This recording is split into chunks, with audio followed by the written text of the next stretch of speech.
name's Ashleigh Goodwin, and today I'm going to be teaching you how to do a card flick that I incorporate into all of my cardistry, and it looks a little something like this.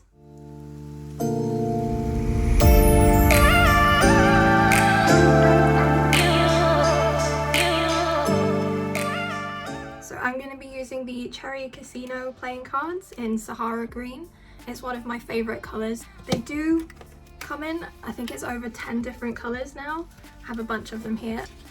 The design of the deck, I do magic as well, and I think it's just a nice clean design that looks really, really good in magic and cardistry because of the colours. I've only opened one of each colour. I've been using this for months and it's still pretty spot on. It comes with a double backer and a blank, which is always useful for magic. So yeah, it's one of my favourite decks at the moment and I'm going to be using it today. So let's get into the actual tutorial. The card flick that I'm going to be teaching is called Snap D. It's from Daniel Madison's release Dangerous, which was one of the first things that I bought when I got into magic. I think it's a really, really fun thing to learn, and when you get the hang of it, I promise you'll use it all the time. In Daniel's original teaching, he does it from his deck hand into his free hand. I like to do it from my free hand into the deck in the opposite way because I like to finish my cardistry routines with the move. I think it's a nice way to end it. But if you do want to learn the way that he originally teaches it, I think it's up on his YouTube channel now, or you can try and get Dangerous where I learned it from. So let's get into it. Okay, first things first, I'll teach you how to do Snap D, and then later on in the video I'll show you a few different ways that I like to incorporate it into my cardistry. So the way that you hold the card, your middle finger is going to go on the back, your index finger and your ring finger are going to go onto the front, like this. I like to hold it so that the edge of my nails at the bottom here are touching the edge of the card, and they're spaced out just like so. You're going to apply a little bit of pressure with your middle finger and your index finger. This finger is just holding the card in place so it doesn't move while you're doing that. Your index finger is going to slide down and off the card, and that motion of when it pops off is what's going to give you the flick. If you're getting that kind of motion, you know that you're doing the right thing. Okay, so now we've practiced the grip of the card and we've practiced that flick motion a few times. What you might find will happen is the card will just move upwards and then back down and spin around a few times, so something like this. Okay, so the next part is the way that you get it to travel across.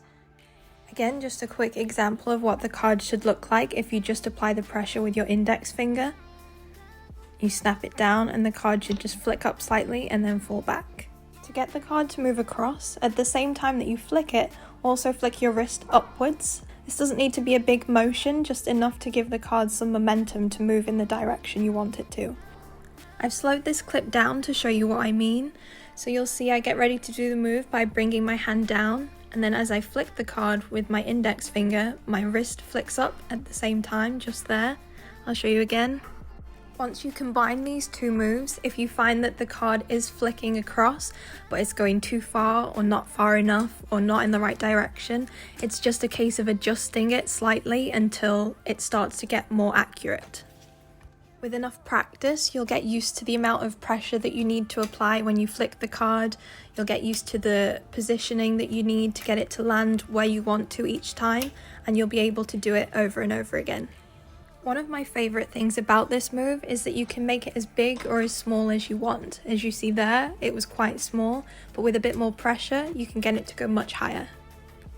Okay, so one of the ways that I like to use the Snap D in my cardistry is I'll do a variation of the Hot Shot Cut by a magician called Daryl, but I find the scissor motion quite tricky. I can't do it very well. Scissor cut kind of, and then pivot the card out. Because I can't do that very well, I do the Charlier version where you just drag the cards back down and pivot out. I can do that move a lot faster than the way it's supposed to be done, so for cardistry's sake, that's the way that I do it. The Hot Shot Cut is a useful move to learn because it actually shoots out the bottom card, so if you control a card to the bottom, you can, I'll try and do it for you, shoot the card out and it's the selected card. But because when you're doing cardistry, it doesn't really matter what card gets shot across, I do this version. I can just do it a bit better most of the time. Wow. There we go. Do a little kind of flicker move and then snap D.